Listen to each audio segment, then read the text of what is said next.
వచ్చే నెల 1 నుంచి రంగారెడ్డి జిల్లా ముచ్చింతల్లో గీతా జయంతిని ఘనంగా నిర్వహిస్తున్నట్లు శ్రీ శ్రీ శ్రీ త్రిదండి రామానుజ చినజీయ స్వామి తెలిపారు.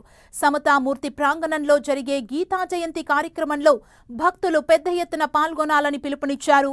రంగారెడ్డి జిల్లా మహేశ్వరం మండలం మన్సాన్పల్లిలో నూతనంగా నిర్మించిన ది ఎన్విరాన్ కన్వెన్షన్ కి ఆరంభ ఆశీర్వచనమిచ్చారు శ్రీ శ్రీ శ్రీ త్రిదండి రామానుజ చినజీయర్ స్వామి.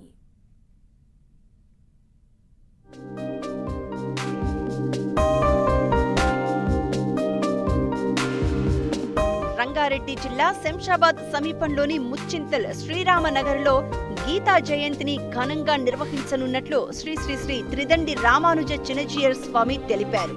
భగవద్గీత బోధనలు ప్రారంభమైన రోజును గీతా జయంతిగా జరుపుకుంటామని చెప్పారు.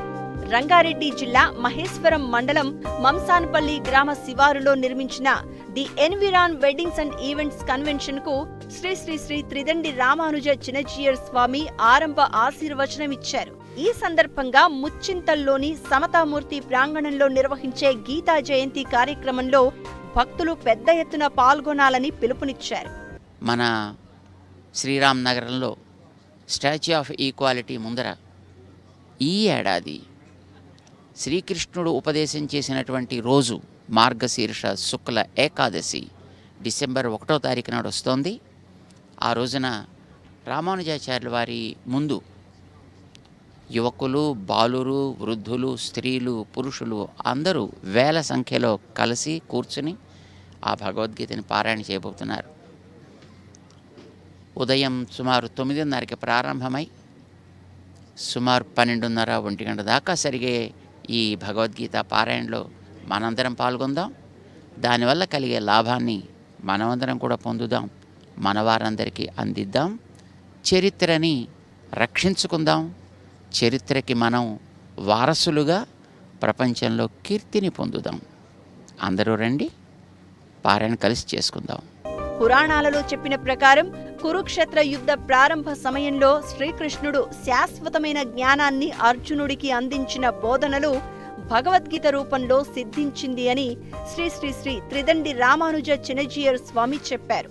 అందుకే కోట్లాది మంది భక్తులకు భగవద్గీత మార్గదర్శకంగా ఉన్న గ్రంథంగా నిలిచింది అన్నారు. భగవద్గీతలో ఉన్న శ్లోకాలు జీవితం ఎలా ఉండాలి, మనుషులు ఏ విధమైన ధర్మాన్ని పాటించాలి వంటి విషయాలను స్పష్టంగా వివరిస్తాయన్నారు. శ్రీకృష్ణుడు చేసిన ఉపదేశం మన జీవితాల్లో విజయాన్ని సాధింపచేసేటటువంటి అతి ఉత్తమ సాధనం. యుద్ధరంగంలో చేయాలా మానాలా అని సంశయం కలిగిన అర్జునుడికి శ్రీకృష్ణుడు చేసిన ఉపదేశం కర్తవ్య సుముఖుణ్ణి చేసి విజయాన్ని సాధించి పెట్టింది. నిత్య జీవితంలో మనం ప్రతిరోజు కావాలి నాకు విజయం, కావాలి విజయం అని ఎన్నో ప్రయత్నాలు ప్రారంభం చేస్తుంటాం. ఆ ప్రయత్నాల్లో సాధించాల్సినటువంటి విజయాన్ని మనకి చక్కగా సాధించి పెట్టగలిగిన ఉపదేశం భగవద్గీత. దీన్ని మనకి అందంగా ప్రకాశింపచేసినటువంటి వారు భగవద్ రామానుజాచార్యుల వారు. ఈవేళ మన మధ్య వారు స్టాచ్యూ ఆఫ్ ఈక్వాలిటీగా వేంచేసి ఉన్నారు. గీతా జయంతి రోజున శ్లోకాల పఠనం ఎంతో పవిత్రమైన కార్యంగా పరిగణించబడుతుంది అన్నారు శ్రీ శ్రీ శ్రీ త్రిదండి రామానుజ చినజీయర్ స్వామి. డిసెంబర్ 1న ముచ్చింతల్ సమతామూర్తి ప్రాంగణంలో నిర్వహించే గీతా జయంతి కార్యక్రమంలో భక్తులంతా పాల్గొనాలని శ్రీ శ్రీ శ్రీ త్రిదండి రామానుజ చినజీయర్ స్వామి పిలుపునిచ్చారు.